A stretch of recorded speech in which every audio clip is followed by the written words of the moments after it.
What is up, diecast collectors? This is 9446 Network, back with another diecast review, and today we are back with another Chase Elliott car from the Chase Elliott collection. Here's Chase Elliott's 2022 Hooters White Owl, and I have a name for it already. It's the White Owl Chevrolet Camaro.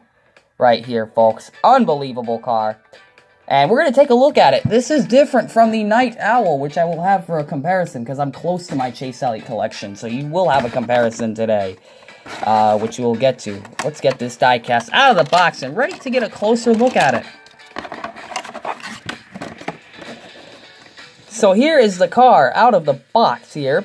Really beautiful looking car right off the bat. The white kind of gives it a different look than the black did, and I'm not sure how much more I like it than the black was.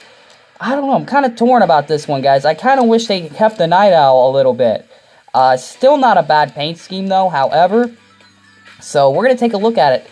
You got the number 9 ZL1 Camaro 1LE, Hendrick Motorsports, Chevy right there.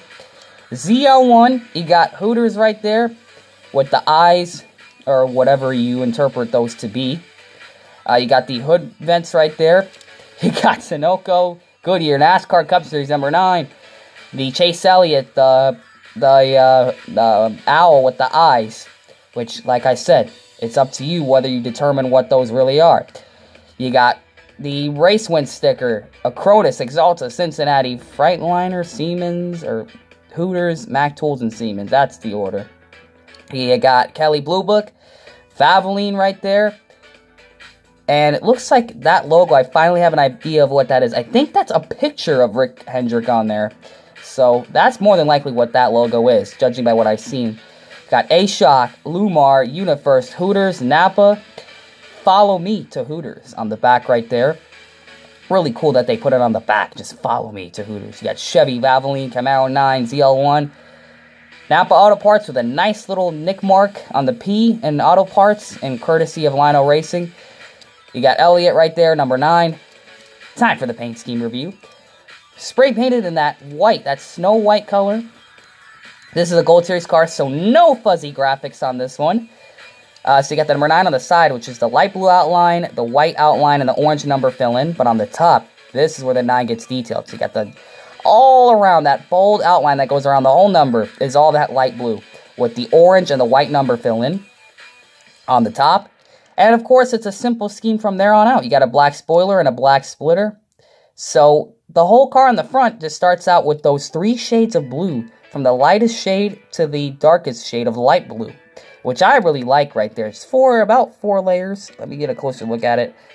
Let me see. I gotta use my actual eyes. Let's see. 1, 2, 3. So it looks like 3 layers of that blue, which is really cool with the different shades on it.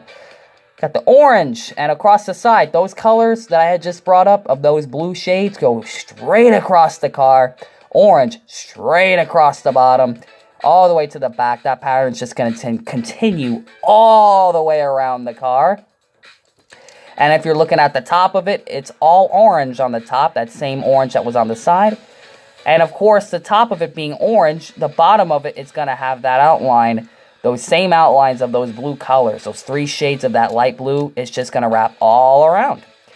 Really clean design, guys. I really do like this paint scheme. It's a simple one, but it gets the idea across. And look at how much depth is in that owl right there. Just look at the owl fur. So I think this is based off of the old original Hooters logo. Because the newer one, or I should say the car was on last year's car, which, let's just get that comparison on. You're going to get to see it. And I haven't touched this Night Owl car in such a long time.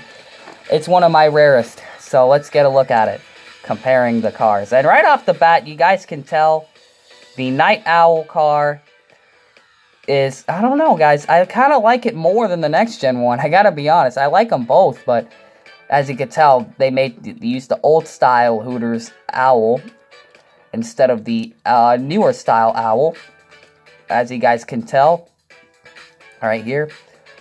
And of course, we're going to look at the sides of it now. It seems like there's a lot more depth and detail to the stripes on the next gen than it is for last year's car, the Night Owl car that they had from 2020 to 2021, as you guys could tell. a pretty significant difference of how this looks. Because, you know, just this one's matte black and this is gloss white, so you're going to notice that difference pretty easily. The back, you could tell, the Gen 6 compared to the Gen 7, very flat. Not a mold comparison, we're just going to look at the paint scheme. So it had Hooters on the fly last year, and then now it says follow me to Hooters. That I kind of do like a little bit more, the follow me to Hooters part of it. Of course, you got the deck lid right there. The Napa Auto Parts is no outline to it. It's just a white with the dark blue instead of it having a whole blue outline around it. No roof sponsor. Similar kind of idea. Stripes across the side. And a color on top of the roof. Orange on the roof. And actual colored rims. Because last year, the next gen, or the Gen 6 cars, I should say, had no colored rims for that paint scheme. So now we have it. What would have looked really cool on this car, which I have reviewed in the 124 a while back when I first joined this channel, I reviewed the 124, the Night Owl. One of the things I mentioned is how awesome the orange rims would have looked, because you had that ability back then to paint rims. But it still looked good. It's still one of my favorite Chase Elliott diecasts of all time, this Night Owl car is. And of course, bottom comparison, very different. Very, very different looking. Of course, the underbody is the flat style, whereas compared to where all the mechanical bits were showing on the Gen 6. I don't know, guys. Both of these cars look good, but I'm having trouble picking one favorite. I think more than likely I'm going to take the Night Owl. The next gen one isn't bad, but, you know, I kind of have nostalgia for that car, that Night Owl. But this white one is a pretty solid reincarnation of a Hooters paint scheme on the next gen. They just kind of gave it some of the retro elements, such as the owl. Really, really cool. And it's kind of cool to have the owl on the side. Last year we just had Hooters on it, and now we have owls on the side. The owl on the side of the car, whereas it used to just be Hooters.